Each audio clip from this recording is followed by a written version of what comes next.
NVIDIA នឹងបាក់ទំនប់រលុះធ្លាចុះមកក្រោមបើតាម Michael Burry យ៉ាងណាគាត់ក៏ជាអ្នកគ្រប់គ្រងការវិនិយោគនិង hedge fund manager ម្នាក់ដែលរកលុយបានជាង$800 លាន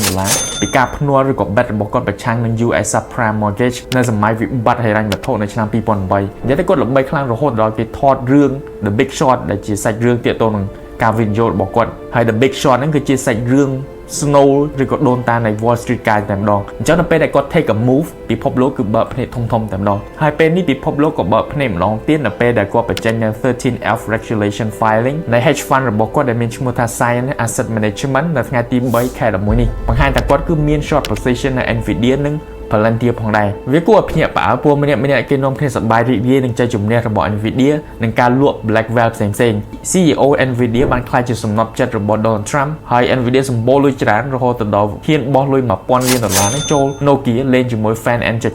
ហើយខ្វែងដៃផឹកបៀជាមួយនឹងមេធំនៅកូរ៉េហើយឡើងឆាក like a superstar រាល់ដងពិភពលោក Nvidia នៅពេលនេះគឺ super amazing តែ all of a sudden Michael Burry ក៏ទម្លាក់មួយគ្រាប់នៅចិត្តគ្រឹះ Nvidia នៅថ្ងៃទី3នេះគឺធ្លាក់ពី$210ក្នុងមួយហ៊ុន$173ធ្វើឲ្យអ្នកវិនិយោគនៅជុំវិញពិភពលោកចាប់ដើមព្រឺរោមដោយខ្យល់ត្រជាក់ពី Arctic នោះវាបក់នៅក្រោមជើងរបស់យើងតែ CEO របស់ Nvidia គឺមិនបានលន់មាត់អីច្រើនទេមិនបានហៅឈ្មោះ Michael Burry ចំតែបានតែប្រឆាំងសម្លេងមកឆាថាគាត់គឺគិតថាមិនមានពពុះ AI ទេនៅពេលនេះតែបើ CEO របស់ Palantir វិញចេញមកគឺចំតែម្ដងថា Michael Burry គឺជា bad shit crazy